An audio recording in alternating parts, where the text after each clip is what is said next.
পক্ষে, মজলুমের পক্ষে থাকবো আমরা। মুখটা বন্ধ করে বলবো না যে না আর কিতা মাতিয়া করতাম, ইতারা বিপদে বইতা মাতিও না রে বা।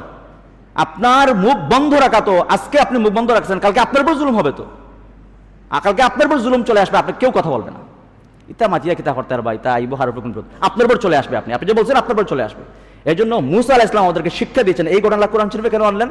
কেন আল্লাহ তাআলা কিয়ামত পর্যন্ত যুবকদের জন্য শিক্ষা, যে মুসা আলাইহিস সালাম নবী হন নাই, তার বিবেক উনাকে বলছে যে একটা লোক মজলুম, তার পক্ষে দাঁড়াতে হবে। গিয়ে দেখলেন দুইটা লোক মাইল লাগছে, ঝগড়া লাগছে। মুসা আলাইহিস সালাম যখন দেখলেন সত্যি সে মজলুম, উনি মজলুমের পক্ষে দাঁড়াইছেন।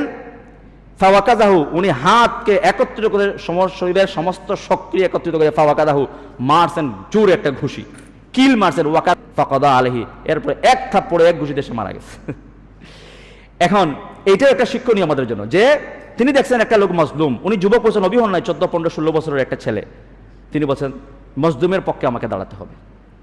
তাহলে এটাও আসলে একটা শিক্ষা, যে তরুণ যারা আছি, যে অন্যায়, অবিচার, জুলুম এগুলো দেখলে তার পক্ষে, মজলুমের পক্ষে থাকবো আমরা। দুনিয়াতে কোনো মানুষ যদি কারো উপর জুলুম করে, তাহলে এইটার শাস্তি সে দুনিয়াতে পাবেই পাবে, পরকালে না। পরকালে তো আছে এটা, দুনিয়াতে নগদ সে এটার শাস্তি পাবে, পাবেই পাবে, কোনো সন্দেহ নাই।